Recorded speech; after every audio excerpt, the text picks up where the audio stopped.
هارون الرشید یو بادشاہ تیر شوی دی او ډیر نیک بادشاہ، خپلم د قرآن کریم حافظو، او د بی بی زبیده اغم د قرآن کریم حافظه وا، د دې چې څومره کور کې عمله وا، دا ټول د قرآن کریم حافظانو.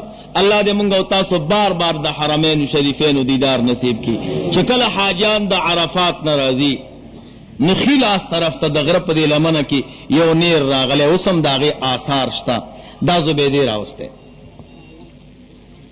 دا زبیده چې کله وفات شو چا په خوب کې ولیده، وی څه معامله وشوه؟ وی زه الله پاک وبخلم. وی څنګه؟ وی الله پاک ځان ته ودرولم چې ای زبیدې دا راته ووایه چې حسن مې در کړو، د بادشاہ د تره لور مې ګرځولې وې، مال مې در کړو، زما د رضا د پاره دې څه کړي، زما د رضا د پاره دې څه کړي. وای ما وی یا الله چې کله به د حج موقع رااله ما به اعلان وکړه چې کومو فقیرانو مسکینانو حج ته زړه کېږي د حرمینو شریفینو، نو هغه نومونه ولیکئ. یا الله ستا د حرمینو شریفینو محبت کولو والا زرګونه کسان ما حج ته بوتلی دي، الله فرمایل قبول نه دي.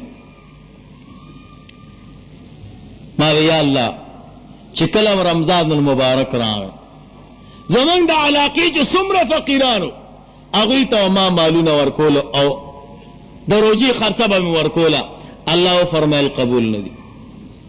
ما وی یا الله زه په خپلم د قرآن کریم حافظ یم، زما خاوندم د قرآن کریم حافظ دی، زمونږ چې څومره عمله وه د قرآن کریم حافظانې دي، الله وی منظوري نه دي. زبیدې که ما تعالی حسن نه وی در کړی، ما ته بادشاہ تر لور نه وی ګرځولی، بادشاهي او مال مې نه وی در کړی، تا به زما بندگانو سره احسان څنګه کو، زما د رضا دپاره وښیه څه دې وکړه.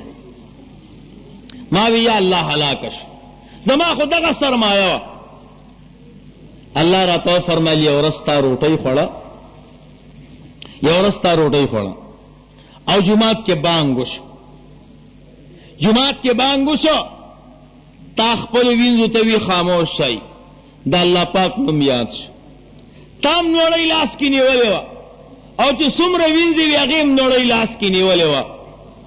چې کله بانګ ختم شه بیا مغه نوړۍ وخوړه. الله ورته وفرمیل زبیدې تا زما د نوم قدر وکړه، تا زما د نوم احترام وکړه، په دې یو څیز باندې ما معاف